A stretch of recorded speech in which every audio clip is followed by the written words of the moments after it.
Todo bien, Sardegna mucho fantástica. Italiano, sa trovarte sul mare.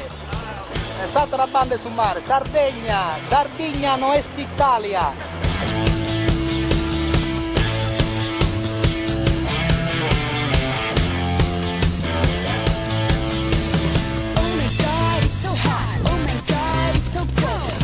Podríamos decir quizás que el Rally de Sardegna es una carrera que combina la dureza del mountain bike con la diversión de estar con compañeros, de convivir con los otros ciclistas y compartir tramos que son enlaces y en los que puedes pasarlo bien, comentar la jugada.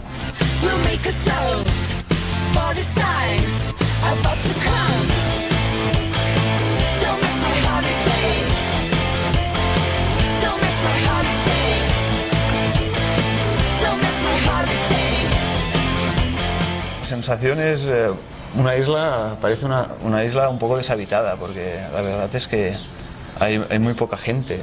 Cruzamos carreteras con la bici y no hay nadie. Y después el lunes llegó la primera etapa de verdad, más de 70 kilómetros. Sí, para mí fue la más dura de todas.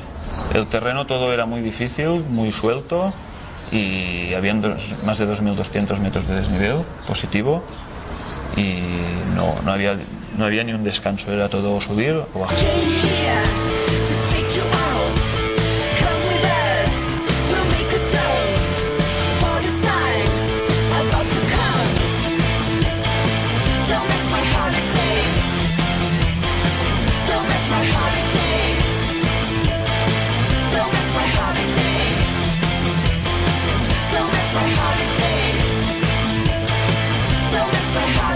Ayer fue una etapa también más corta, pero más rompedora que la segunda etapa. Ayer había unas subidas muy fuertes, sobre todo la última subida era muy dura y después unas bajadas con un desnivel increíble.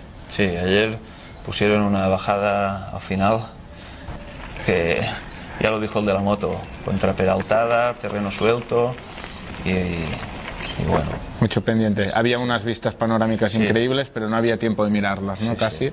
Lo bonito fue que terminamos en el mar y la comida, un chapuzón y la verdad muy bien. Se agradece el descanso. Después de estar pedaleando toda la mañana, poder descansar por la tarde, bañarte. Sí, sí. La verdad es que da la sensación de una isla muy salvaje, muy virgen, donde estás en pleno contacto con la naturaleza, ¿no?